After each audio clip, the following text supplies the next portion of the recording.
Hi everyone, I'm Teacher Christine and I'm your presenter today on Lesson 3 Reasons for the Proper Maintenance of Carpentry Tools and Equipment. Let's move to our first topic, the preventive maintenance of carpentry tools and equipment. There are three preventive maintenance of carpentry tools and equipment. First is, tools and equipment must be properly used in accordance with the manufacturer's instructions and procedures. Second is, tools and equipment should be kept in a well-secured place when not in use. And lastly, tools used for cutting, boring and shaping of wood, such as saws, chisels, and planes, must be kept sharp. Common tools for sharpening include metal file. Metal file is a piece of metal either with flat blade or triangular blade. Next is tool grinder. Tool grinder is usually an abrasive stone that is shaped like a wheel and is set into a mechanism that allows it to rotate with the use of crank handle. We have also what we call common sharpening stones. The three common sharpening stones are oil stones, water stones, and diamond stones. First is oil stones. Oil stones are the traditional sharpening stones that many people grew up using. These stones are made from one of the three materials navaculite, aluminum oxide or silicon carbide, and use oil for swarfs, metal filing removal. Second is water stones. Like the old stones, the water stones are available in both natural and synthetic materials. Synthetic water stones are generally made of aluminum oxide. Water stones are soft, which promotes faster cutting because the old abrasive material breaks away and is replaced with fresh sharp material. Lastly is diamond stones. Diamond stones contain a small diamond attached to the face of the metal plate. These small industrial diamonds are much harder than any of the other sharpening stones. The two greatest advantages of the diamond stones are the very fast sharpening and the flatness that is retained by the diamond stone. Let's move to the process in sharpening. There are three processes in sharpening.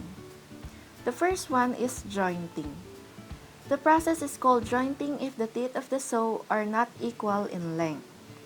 You may use file to correct the height of the teeth. Next is setting. Setting is a process in sharpening if the saw is hard to operate. The curves made by the saw during operation are too narrow. Resetting the teeth must be done to produce wider curves. A saw set is used to reset the teeth of the saw. And the third one is filing. Filing is a process being done after the teeth of the saw has been jointed and set. We go now to the process of sharpening an iron plane. First is grinding. Grinding is done to restore the sharpness of the iron plane and to remove the nicked and blunted edge. Second is wetting. Wetting is done after grinding or when the edge is dull. Let's move to our second topic, lubricating carpentry tools and equipment. First, let us define lubricant. Lubricant reduces friction between moving metal surfaces. It cools surfaces and resists being displaced by pressure, keeping the metal parts separated.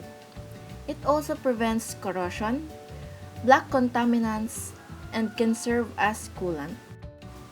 We move now to oils. Oil is a type of lubricant. Oils cover a broad class of fluid lubricants which has physical properties and characteristics. There are two kinds or types of oil lubricants, naphthenic oils and paraffinic oils. Naphthenic oils contain little wax, and their low pour points make them good lubricants for most applications, while paraffinic oils are very waxy, which makes them useful for hydraulic equipment and other machineries. We move now to the procedures in lubricating carpentry tools and equipment. There are 6 procedures in lubricating carpentry tools and equipment. Number 1. Determine the type of tools and equipment to be lubricated. This includes the portable power tools, edge cutting tools, tooth cutting tools, and holding tools. 2. Identify the parts of the tools and equipment that needs lubrication. 3. Clean the tool or equipment with clean dry cotton cloth. Apply thin coat of oil on the parts requiring lubrication. 4. For tools and equipment with bearings, open the bearing cover and apply thin coat of oil on the parts requiring lubrication. 5. Follow standard procedures in cleaning and lubricating power tools. Read the manual and follow the manufacturer's specification. And lastly, use the lubricant appropriate for the type of tool equipment. That's all, and I hope you understand my lecture for today. Thank you for watching. Have a good day and God bless.